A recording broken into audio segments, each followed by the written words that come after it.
Thank you guys for being here. I was really excited when Will asked me to come down and talk, or come up and talk. I'm from Baltimore. And I'm going to talk today about what a story is, why we even need stories in the first place. I run a web design company, but I didn't start out working on computers. I actually went to school for painting. I missed the computer thing completely. And actually, when I was just out of school, I heard about Photoshop. And I was like, so you could take a picture and put one person's head on a different person's body and then send them that picture? I need to have that. So purely from an actual, just a humorous point of view, I became fascinated with computers.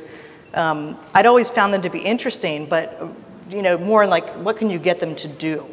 And so as a painter, I was very, very familiar with facing a blank canvas every day. And what's interesting is that was in the late 80s, early 90s that I was in school. And now the computers come along and social media has come along, and we're all being asked to make stories every day. A lot of you are actually publishing content right now during this event. And the medium is not very advanced, and yet we're constantly pushing things out, and we're not really thinking of ourselves as creators. I work with a lot of clients, and I think my job, the why of what I do and why I love doing what I do, is that I like helping people understand what their stories are. So if you're going to tell a story, you need to understand why it's important and what people connect to with that story. A lot of times people think something really exciting has to happen to create a great story. I got to go out and go on an epic adventure, and go backpack and climb a mountain or something, and then I'll have something exciting to talk about. But that's not really very true. Content is about understanding why humans need stories. So we've been making stories for a long time.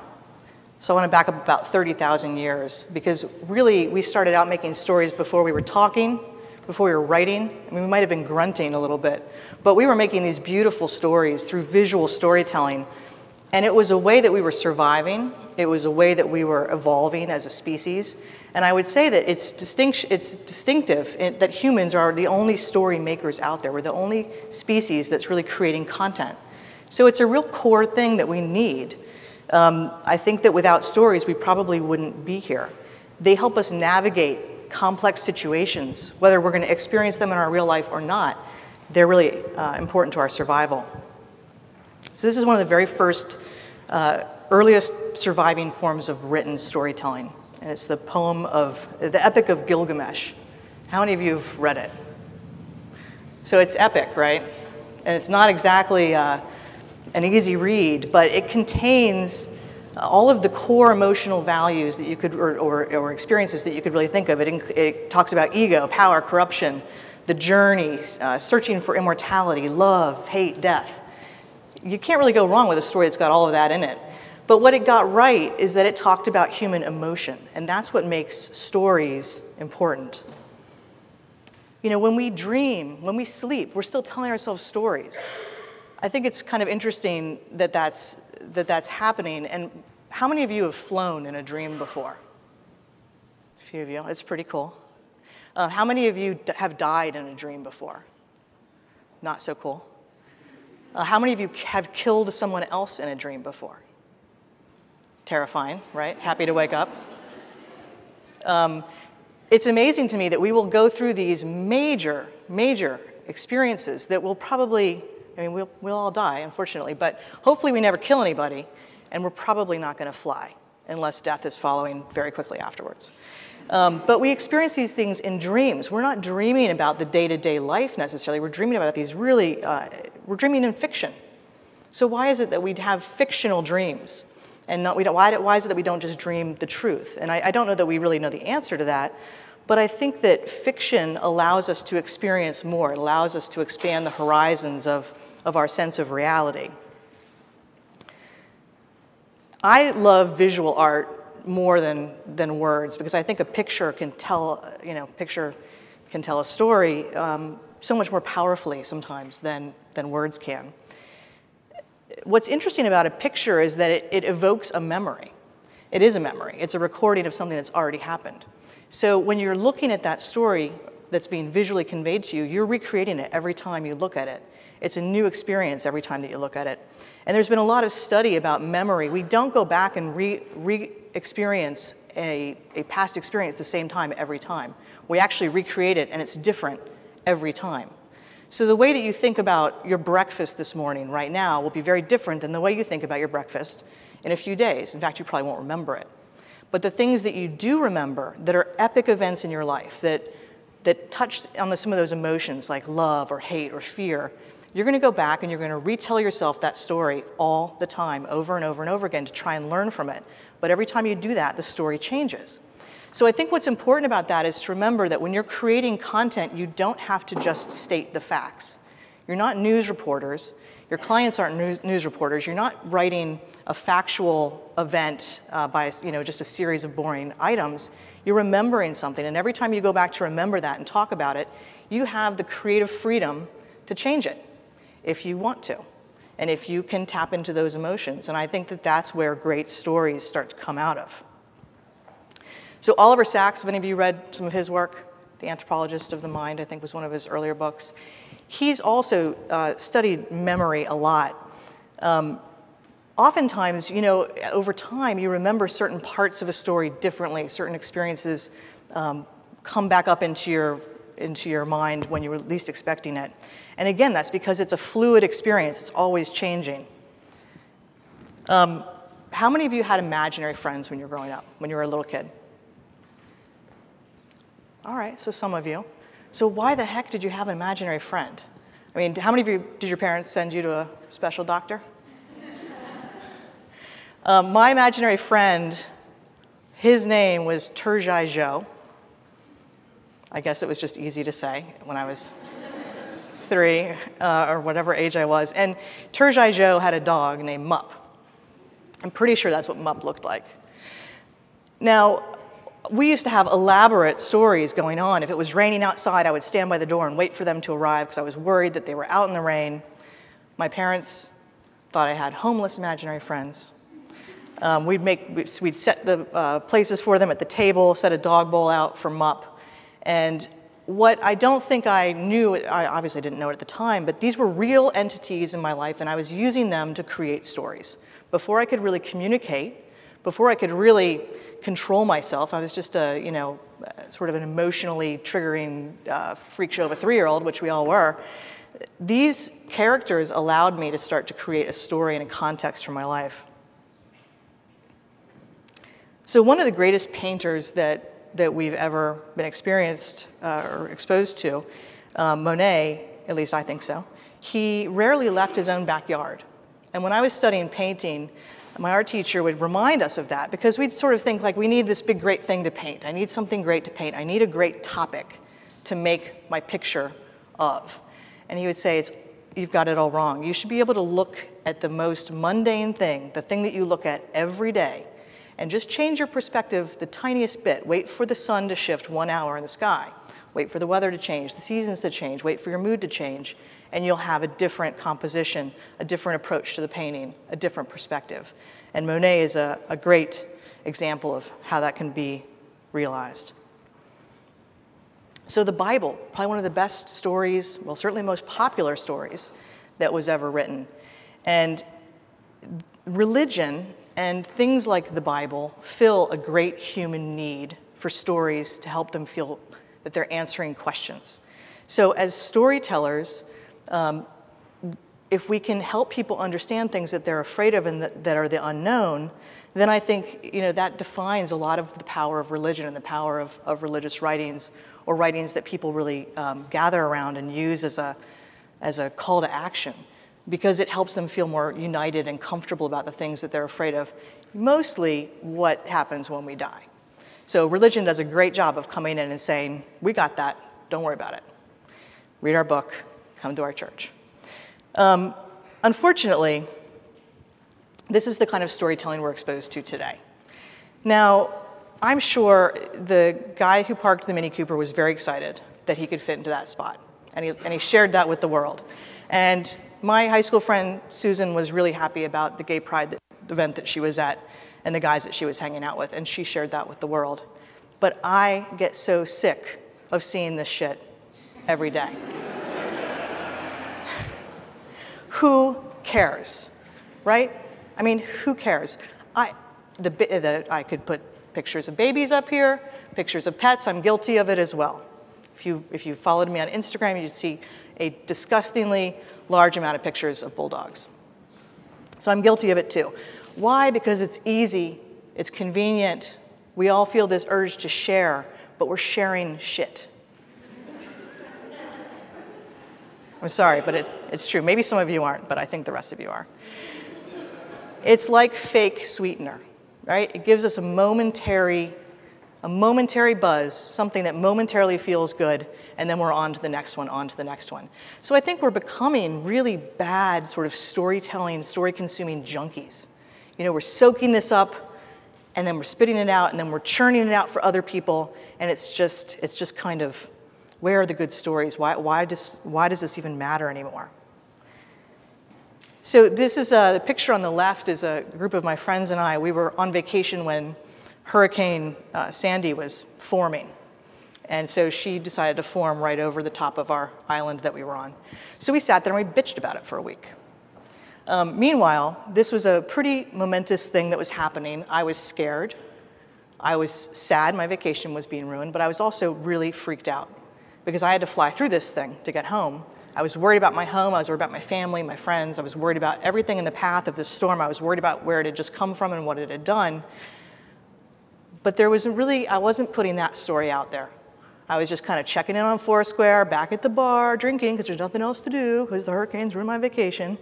And we're just sitting there putting this stuff out, when really there are stories to be explored and to be conveyed. I mean, sometimes you go on vacation because you want to create those memories, you want to have those experiences so that you can tell the stories. The best vacations are the ones usually where something really messed up happened, and then you get a story out of it.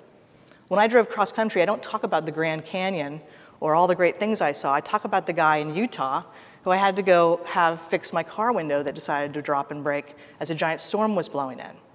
And he told me that the only thing I needed to see while I was in Utah was the Cock Rock. It's a giant monument, stone. Only locals know about it. And that was where he said we needed to go as soon as my car was fixed. But that's a story, and that's a memory, and I remember it differently all the time, but that's what we go out and we look for in life. So I know this is a couple years now ago that Facebook bought Instagram. Now, how many of you were surprised when Facebook paid $1 billion for Instagram? I was pretty surprised. Instagram's just a picture and a caption, and a lot of 15-year-olds. And I can understand the 15-year-old appeal to Facebook. But what I think really was happening is that Instagram was offering that storytelling platform that was so gunked up with crap over on Facebook that they couldn't get rid of it. So they saw the power of what Instagram was allowing people to do, which was to communicate just through pictures and maybe one line of text. Now, I also think, although it's kind of gimmicky, the filters that Instagram lets you use, they kind of give the photo a little bit more of a story. And I think those filters actually make the picture feel a little bit more like a memory. And there's something that's very hard to describe about that, but I think it's just more human. We're more engaged with it. We're more attracted to it. We want to look at it more. We want to share it more in that way. So I think that was a really interesting thing when that happened. And I still think it's interesting how Instagram, how we watch how they evolve. But all of a sudden now, we're storytelling with pictures. And we're still putting out shit mostly, right? But it's beautiful pictures with nice filters on them, even though it's still mostly a bunch of crap. So I think what's important for us to remember is, what is a story? Let's break it down. I mean, a story at its essence is about opposing forces. It's about something going horribly wrong in your nice little smooth path in life, and then you've got to deal with it, right? I mean, my story was about my car breaking down and having to deal with it. So something goes wrong, you have to deal with it. That's usually where a story comes from. We tell our clients all the time, let's show, not tell. Now, Jaws ruined the ocean for millions and millions of people because it showed us what it was like to be the victim of a shark attack. Pretty well, too, for the 70s. That was not the same as reading about a shark attack. So the experience of showing is really what they did so well in that movie. And I think that's any story that you get sucked into. It's making you feel like you were there, like you experienced it. And that's because it's about emotion. It doesn't shy away from emotion. Now, why are we so afraid to put emotion into things? It's so much easier to just put a picture of the pet up, or put a picture of the food up, or list the facts and the time and the who, what, when, where, why that our stories are supposedly all about. But if you put emotion into something, you open yourself up to being criticized, to someone seeing you as vulnerable. And yet it is the experience of putting these emotions into the story that make them real. Because a real story, as you've experienced it, always had emotion in it. Now, science has done some really interesting things recently where they've studied people who are telling a really good story. They can actually do MRI scans of the people listening to the story, and their brain chemistry changes to actually look just like the person who's telling the story. So if you're a really good storyteller, you know how people kind of come in and they gather around you and they get this glazed look in their eye? Because you're changing their brains, which can be kind of a powerful thing. I mean, think about what's happening to your brain chemistry the next time that you're watching a really great movie. You lose yourself, and you're being changed. So story is the most powerful thing we have to communicate with each other. And it's not about the facts and the logistics, it's about the emotion. I just thought this was a good slide to show in terms of the Trojan Horse, because the story is really the delivery system. And much as Ed mentioned with branding, brands are trying to get their stories into your life, into your head. They want to change your brain chemistry. They want to get their thing into your life and get you to connect with it in a way where you welcome it. You don't realize you're being advertised to. You don't realize you're being marketed to. So how do we start doing that better? As a painter, when I started learning how to paint, I was told to study the masters.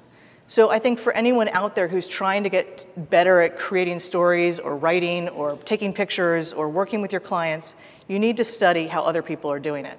It is completely false to think that you are going to sit down and come up with something completely original that no one has ever written about or taken a picture of or painted or thought up before.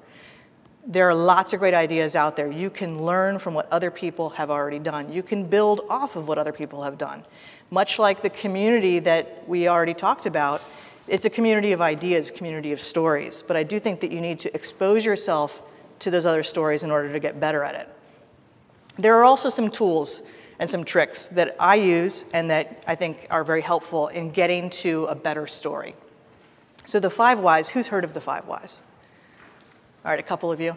It's often referred to as like a problem-solving technique to get to the core problem. So if you say, you know, my car is broken, you would apply the 5 whys to try and get to the bottom root issue.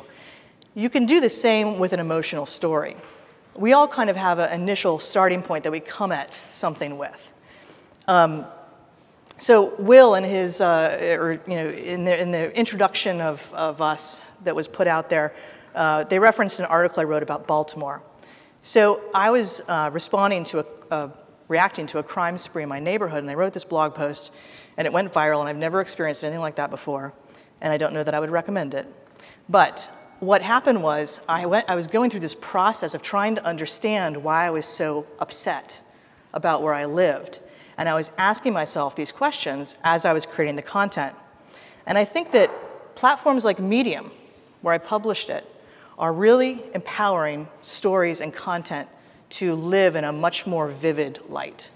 They're allowing non-designers and non-creatives to make beautiful stories.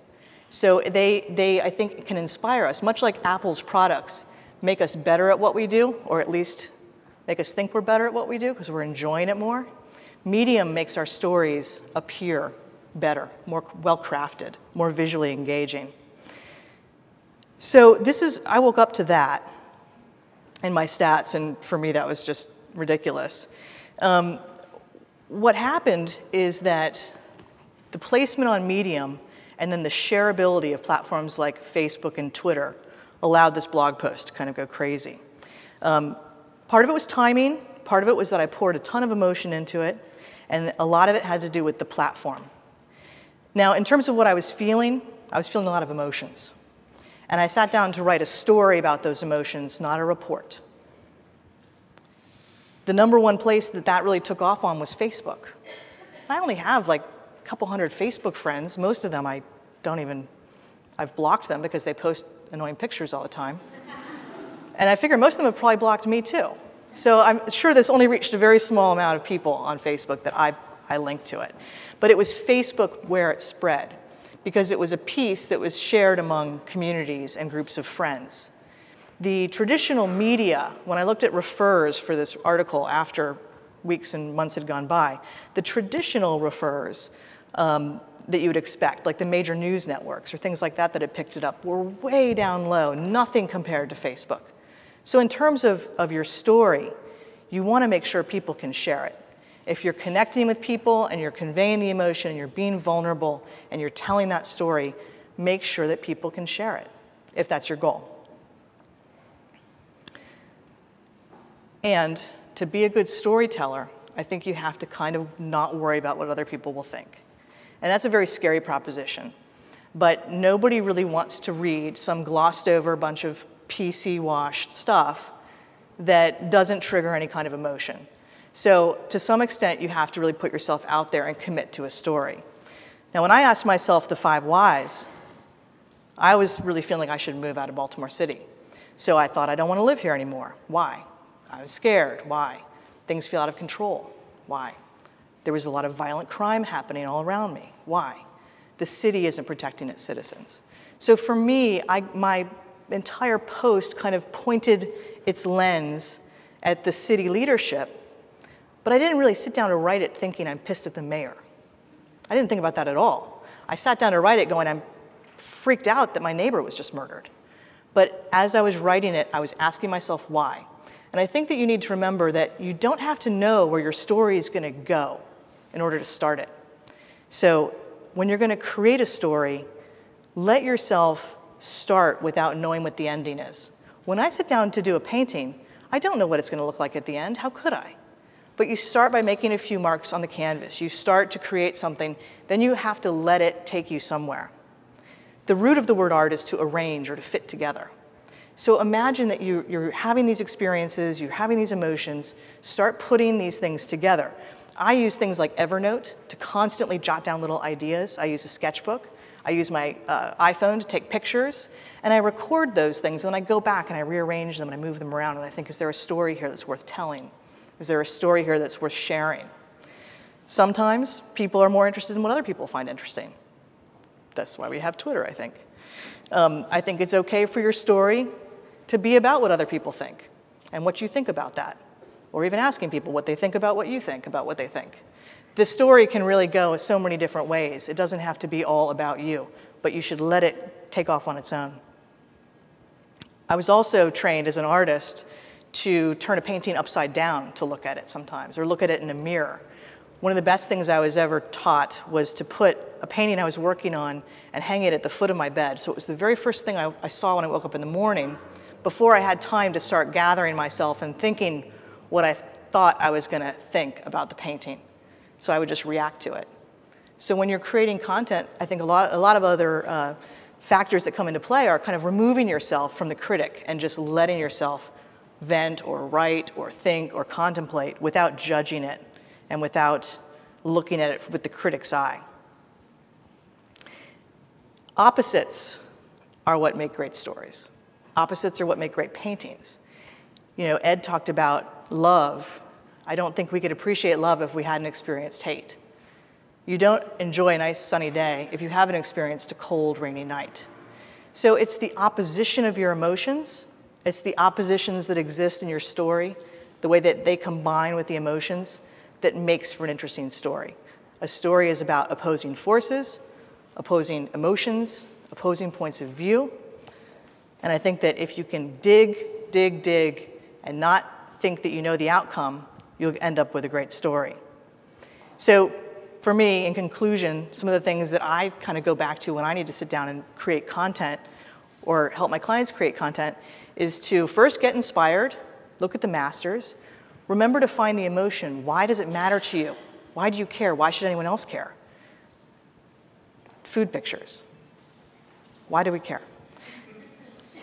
Ask why. Ask why the way a 3-year-old will sit and ask you why again and again and again. Change your perspective. If you are angry about something, what would make someone happy about that same thing?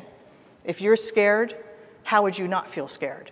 If you are in love, how would you not be in love? What might happen? So always change your perspective. Embrace the unknown. Be honest, and remember that when you're creating content, you are giving it to people to experience. So you want it to be a gift to them. You don't want to try and pull one over on them. Give them something that makes them remember that we're humans because we care about stories. And stories are what make us human, they're what connect us, and they're ultimately what we need to survive. So thank you very much.